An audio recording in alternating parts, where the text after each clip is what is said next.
Jahon sutkipa na thupa bung som lali chang khana pachang som thum la khachan an sim hom kinu hite nang ho lung kham hi un pathin ta sanun keima jong nei ta sanun ka pa e na chen in nom ta a umme umlo hile na za wa ka sei ta hi ding ham aji chu keima nang ho ding mun si ma chi ding ka hi chule nang ho ding mun si ma ka chi a hele keima na a chu nang ho jong na theina ding wa keima hung kit ing ting ka hinga dinga khong pui ding na hiu ve kachi na ding mun alampi nang hon na hena ve ati thoma chun aza pakai na chi na ding bon ki helova lampi ite ka he ding ham jisu aza ke hi lampi le thuta chule hin na chu ka hi ke ya chi lo chu koi ma pa khom athung pui na hon ke ma ne hele chun ka pa jong chu na he ding a hitai tu kal awang hezong na helvin mu jong na muta ve ati Philipin aza pakai pa chu nei mu sa on hi chu ke ho dinga phase ai ati jisun po Philip ke ma iti chan nang ho to kau ma jong na he he lo lai ham ke ma em achun ka pa amu a hitai ajuti le pa chu nei mu sa un iti na ti ham ke ma pa a ko chu le pa jong ke za a hi chi hi ta san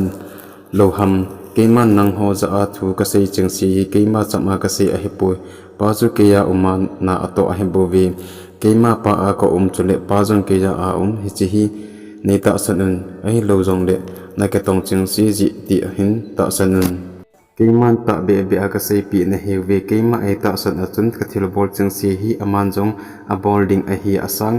nga lin zo zo a bolding a hi keima pa hi nga ka chi ding ji in chule pa chu chapa a choi a na na dinga e pi hi jong le keima min ana thum chan chu ka bol pi ding na hiu ve keima min ana thum dingu chu ipi hi jong le ka bol pi ding na hiu ve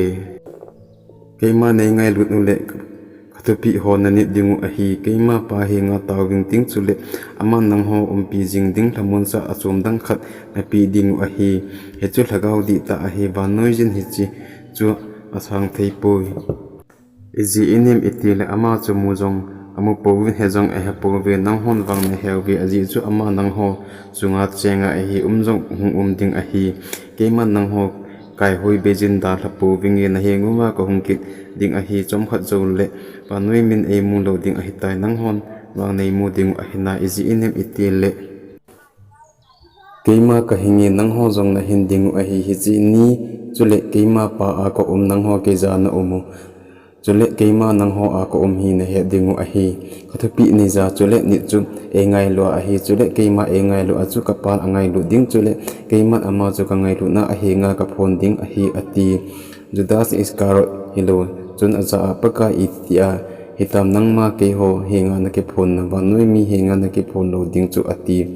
jisun adon pun aza mi e ngai lu a chun ka thu ani ding chule kapan ama chu angai lu ding chule a henga chu ka hungu wa ama chu ka chen pi ding a hi keima e ngai lu chun ka thu jong ani poi chule na thu za wa hi ke ya a he poi e so da pa a chu a he bo pe keima nang ho ko pi pen a thu hi chang hi ka sei pi na hi vi a hin la pan kamen a hin so ding lamun sa lagaw thing chun imlo si na hil su ke dingu chule na za wa ka chui ching se hi ni gel do sa dingu a hi lung mun ka da la pi na hiu ve ka lung mun ka pi na hiu ve ka pi hi wa noi mi pi bang a hi pu na lung don sa hi un ke cha jang ke cha hi un keima kam ka chi manga chule na hingu wa ka hung ki ding a hi ka ti chu na za ta ve nei ngai lut lew chun pa hi nga ka chi ding hi na ke pa thanop dingu a hi izi ine mi le pa chu ke sa nga chung nung zo a hi angui lun tiang le nata san theina dingu wa thu a agui lun masanga na za over ka sei masa dim a hi na za over thu tam sei tapungi izi ine mi le ba noi leng pa hung ding a hi tai